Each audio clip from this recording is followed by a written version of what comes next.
¿Qué tal? Muy buenas noches, bienvenidos a Cita con, y como todos los martes a las 7 de la noche, la cita es con la Fundación Forjando Futuros y hoy tenemos un tema bien interesante y preocupante además, porque vamos a hablar hoy sobre desaparición forzada. Pero antes, nuestros invitados, Gerardo Vega, el director de la Fundación Forjando Futuros, a quien le agradecemos siempre que nos acompañe en el programa. Bienvenido, Gerardo. Gracias, Germán, a ustedes, al equipo de trabajo. Sí, es un tema que es de mucha actualidad en la ciudad de Medellín y a nivel nacional en relación a víctimas del conflicto armado. Y también nos acompaña Carlos Arcila, subsecretario de Derechos Humanos de la Alcaldía de Medellín. Carlos, gracias por acompañarnos, bienvenido. Buenas noches a todos los televidentes, a Germán y a toda la mesa principal.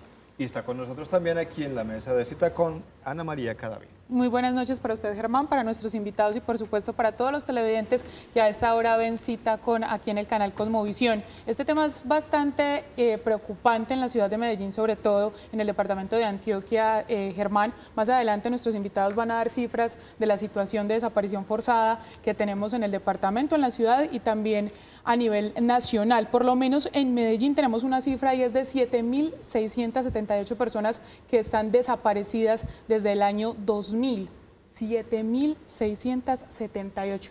Esas son bastantes personas solamente en 8 años, porque ellos nos van a hablar de un informe que se entregó el viernes 15 de marzo a propósito de este tema de desaparición forzada, Germán.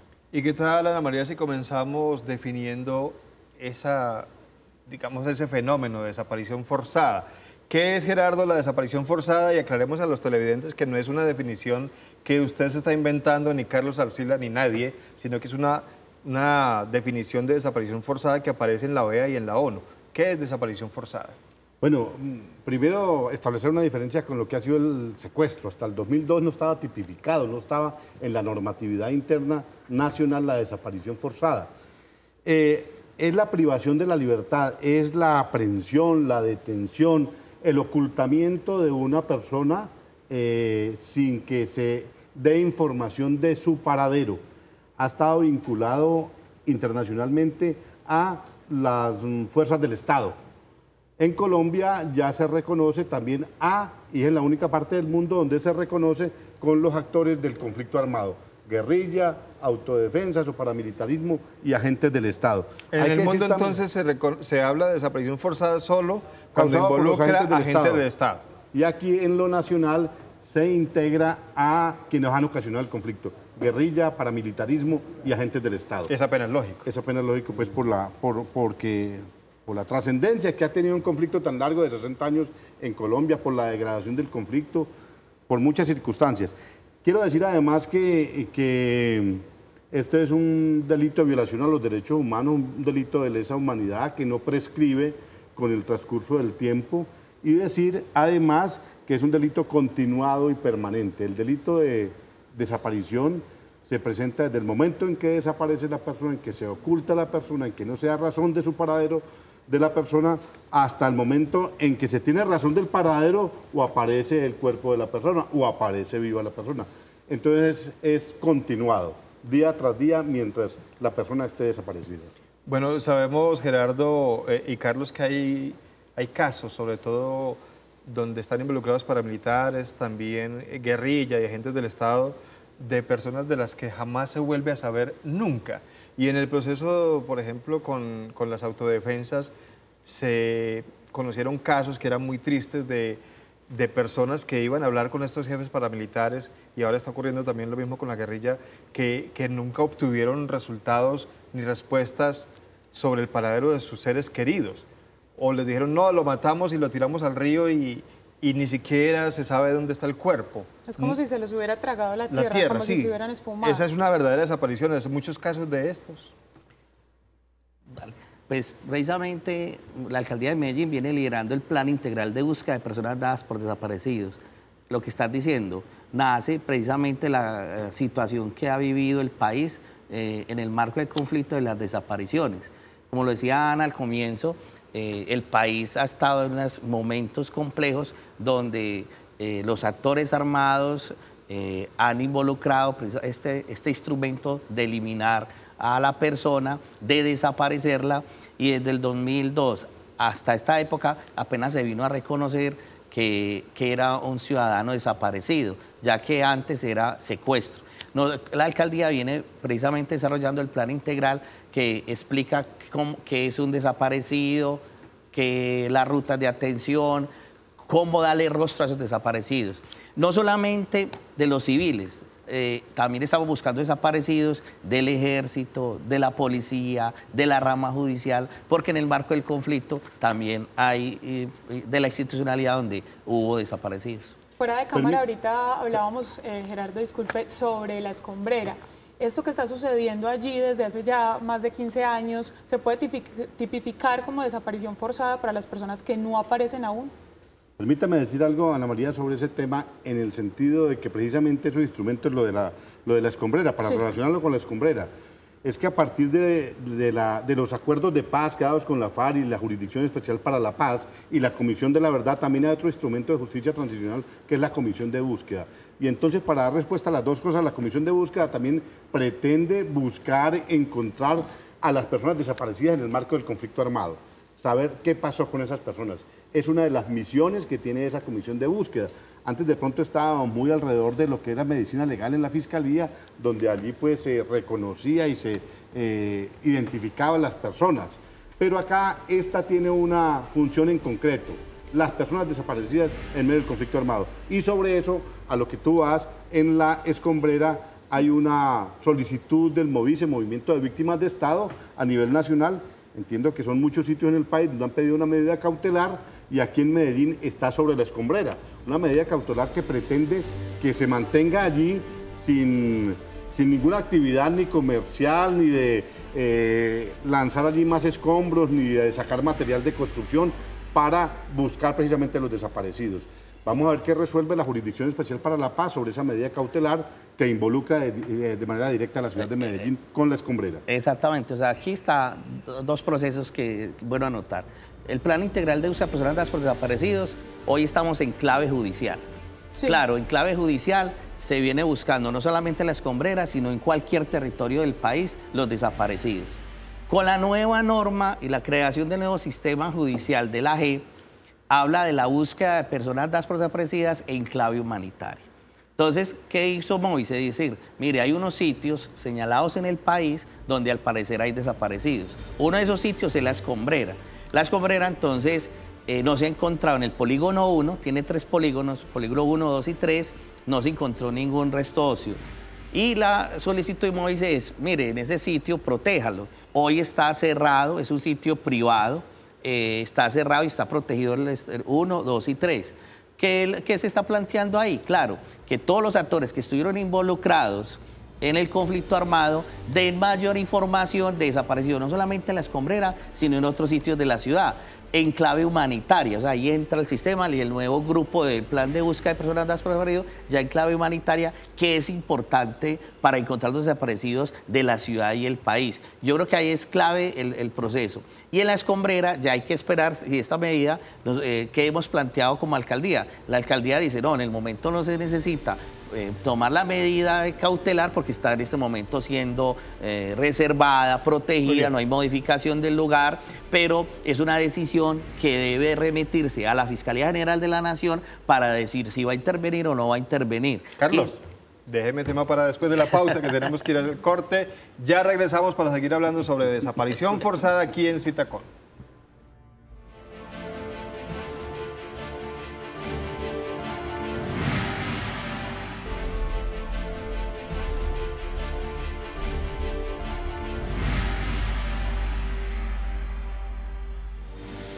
Cuando yo me fui, yo sufrí mucho, me enfermé mucho en Medellín.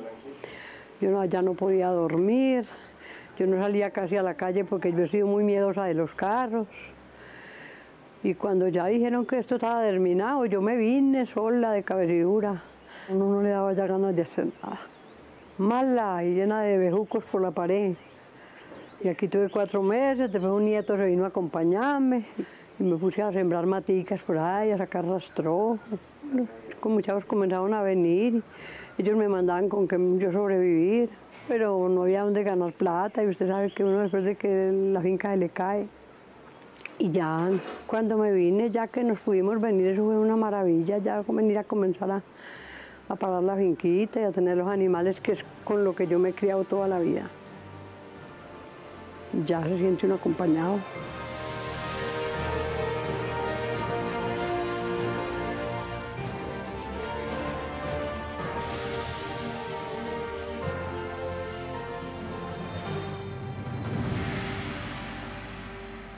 Muchísimas gracias por continuar aquí con nosotros en Cita con la Fundación Forjando Futuros, y como ya es habitual, Germán, veíamos un video que hemos hecho en el oriente de Antioquia. Ya hemos contado que la Fundación representa jurídicamente a personas que han sido despojadas o desplazadas forzosamente en municipios como San Carlos, de donde es doña Rosa, y que también han sufrido hechos victimizantes como la desaparición forzada. En este caso, pues la buena noticia es que Rosa pudo retornar a su tierra con su familia o con parte de la familia que le quedó. Porque aquí le daba miedo a los carros. Sí. Imagínese, uno se imagina que no, pero hay personas que le tienen miedo a eso. Pudo volver, ya estaba desminado y la acompañaron los nietos, y qué bueno que está de regreso en su tierra. Afortunadamente. Y antes de irnos a la pausa, habíamos quedado con un tema, Carlos, y es que ustedes hablan del plan integral, ¿cierto? Que es, digamos, Medellín un pionero en este hecho de búsqueda de personas desaparecidas. Ahorita, como lo decía Gerardo, con la justicia transicional, con el proceso de paz, se crea la unidad de búsqueda de personas dadas por desaparecidas. Un poco, ¿qué es una cosa y qué es la otra? Para que tengamos en cuenta bien qué quiere decir cada una y que luego sepamos cuáles son las rutas por si en algún momento tenemos este caso.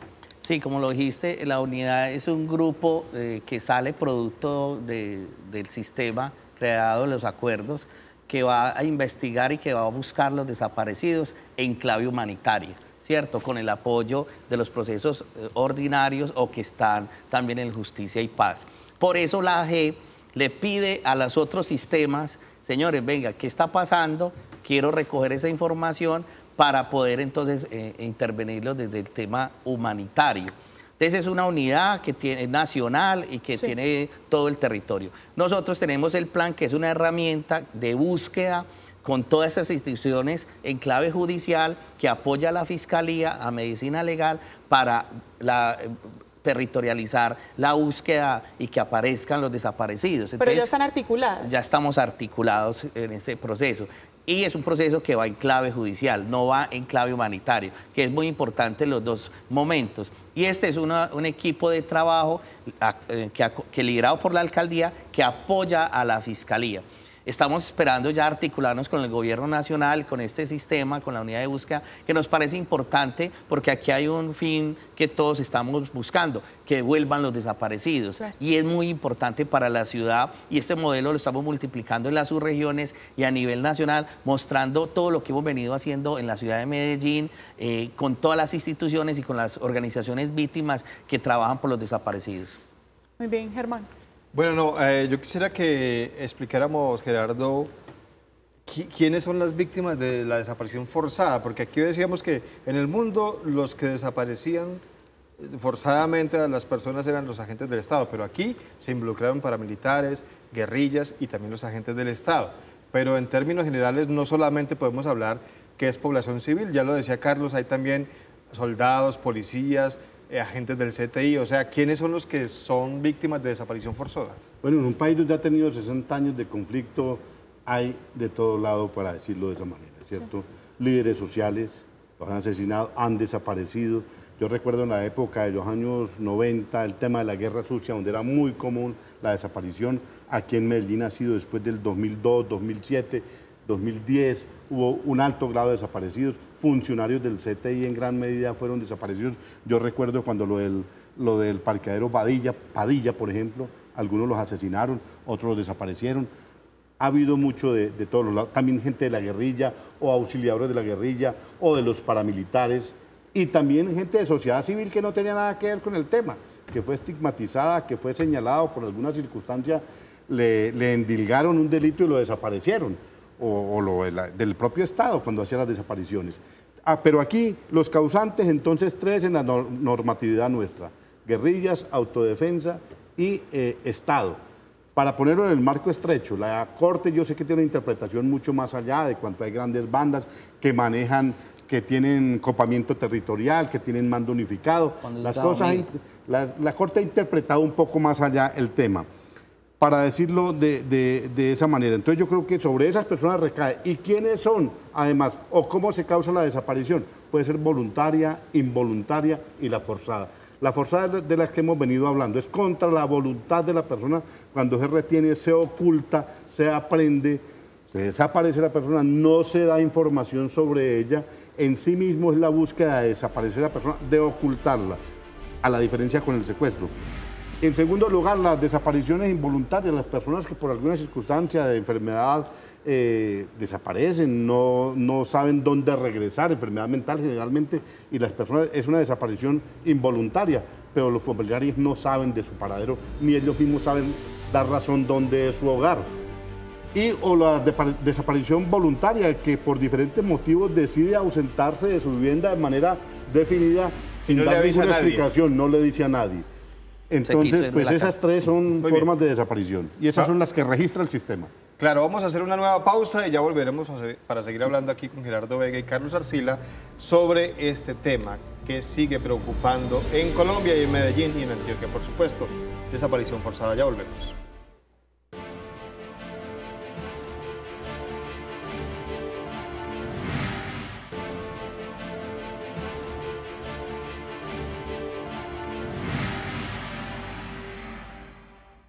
Muchas gracias por continuar con nosotros. Estamos de regreso en Cita Con. Hoy, como todos los martes, a las 7, la cita es con la Fundación Forjando Futuros. Y vamos a seguir hablando sobre el tema de la desaparición forzada con nuestros invitados Gerardo Vega, de la Fundación Forjando Futuros, y Carlos Arcila, subsecretario de Derechos Humanos de la Alcaldía de Medellín. Hablemos, Ana María, de lo que hemos mencionado durante todo el programa, el informe sobre este tema en Medellín. Es que al iniciar el programa comenzamos hablando de ese informe que se entregó el viernes, que se llama Desenterrando la Verdad, Historias de Vida y Desaparición Forzada. El informe, como bien lo dijimos, se entregó ante algunas personas que trabajan derechos humanos aquí en la ciudad de Medellín, específicamente de las mesas de derechos humanos del Valle de Aburrá. Hablemos, Carlos, al respecto. ¿Cuáles son los resultados de ese informe que se entregó, que además es el informe anual de derechos humanos? Sí, es muy importante, como lo has dicho, la alcaldía, precisamente con el operador Forjando, ha hecho un trabajo serio, disciplinado y ordenado, primero visibilizando esta situación, una situación que no lo hemos mirado solamente en el actual periodo, sino en los periodos anteriores del fenómeno de desaparición, ¿cierto? Y entonces esto lo que permite es precisamente tener un mapa de realización e intervenciones que queremos desarrollar. Primero, el informe avanzado, que es parte del plan integral, con todas las instituciones, organizaciones de víctimas, medicina legal, fiscalía, entre otros. ¿Qué hemos desarrollado? Uno, tenemos un resultado de 60.630 familias que reportan como desaparecidas desde hace 18 años, ¿cierto? En Colombia. En Colombia, que esto es... por ejemplo, el Centro de Memoria habla de más, pero este reporte es el que tenemos de acuerdo al sistema de información donde se tramita, donde se han declarado que hay desaparecidos, ¿cierto? Repitamos la cifra, Carlos. Es 60.630 familias, ¿cierto? Entonces esto es muy importante. De esto desde esta época, desde el 2000 al 2018, o sea que es de un promedio desde hace 18 años de los desaparecidos en Colombia. ¿Cuántos se han reportado desaparecidas en Medellín? 7.678, o sea, desde hace 18 años. Y de las cuales 3.840 han sido halladas vivas. 500. Perdón, 500 han aparecido vivas. Y muertas 3.278 continúan todavía desaparecidas.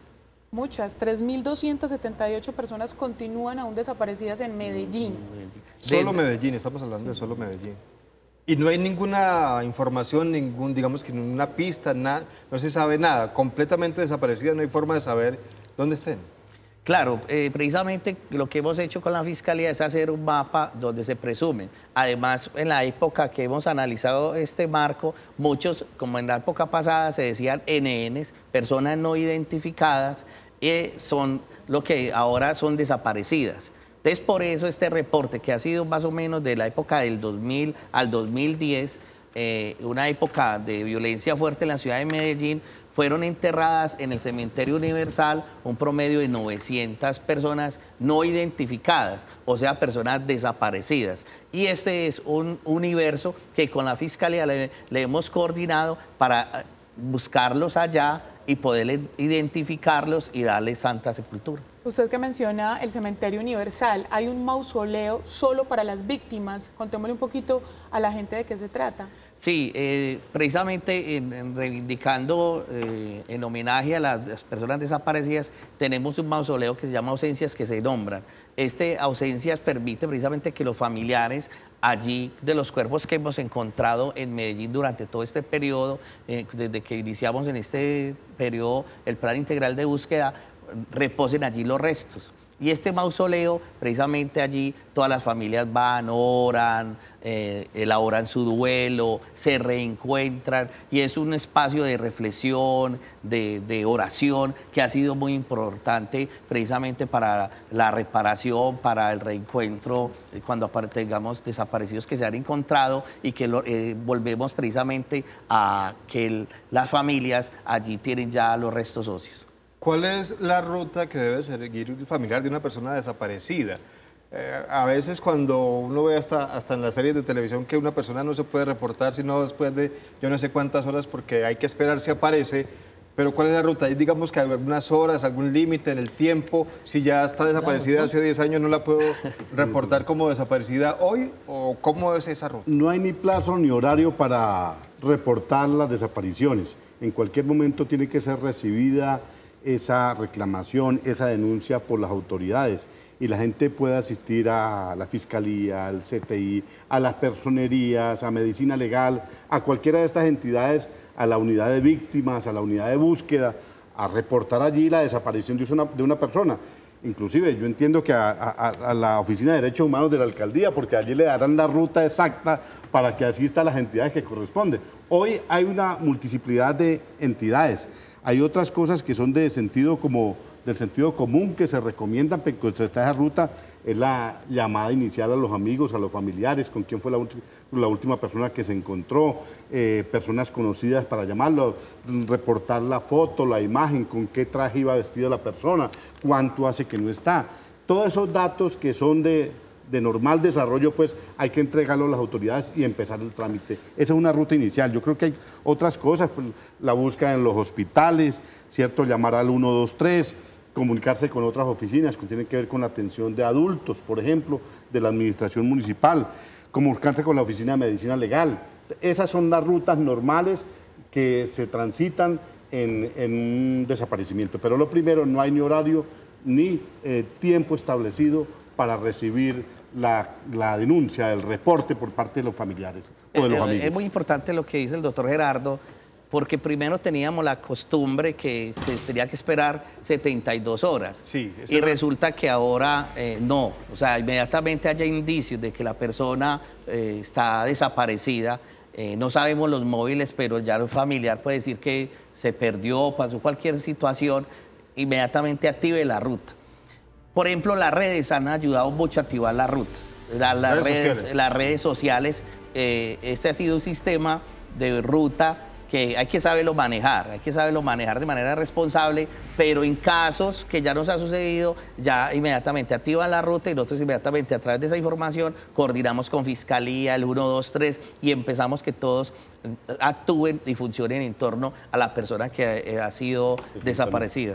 Quería añadir algo con respecto a lo que dicen Carlos y Gerardo, y es que hay dos cosas. Cuando se pierde el contacto y la rutina de esa persona, es ahí donde se deben activar las alertas y las alarmas. Y con respecto a las redes sociales, también hay que tener mucho cuidado de no caer en extorsiones, porque cuando usted pone todos los datos, esto puede suceder y termina doblemente victimizado. Ahí sí podemos decir algo, Carlos, y es que se puede también, digamos, que apoyar a la gente en los medios de comunicación. Nosotros cada rato recibimos denuncias de las personas y preferimos dar nuestros teléfonos para que den información aquí Exactamente. y no para que utilicen el teléfono de una persona, darle información falsa Es muy o a importante. burlarse de la tragedia que está viviendo una persona porque dan el teléfono ahí. A veces es mejor utilizar los medios de comunicación. Se nos acaba el tiempo. Muy rápido. Yo Muy quisiera, rápidamente, como me enredé Carlos. ahorita, leer un poco lo del resultados. En Medellín, a los años 2000 y 2018 han sido reportadas como desaparecidas un total de 7.078 personas, de las cuales 3.840 han sido halladas vivas, 560 han sido encontradas muertas y 3.278 continúan desaparecidas. Muy bien. Entonces esto es muy importante desde hace 18 años que hicimos el informe. Carlos, muchas gracias. A ustedes. Gerardo, muchas gracias como A siempre. ustedes muchas gracias y que no haya más asesinatos de líderes sociales en Colombia. Ojalá que no. Muchísimas gracias a nuestros televidentes. Ana María, nos vemos en 8 días. Nos vemos el próximo martes. Muchísimas gracias a ustedes, a Germán y a todos los televidentes.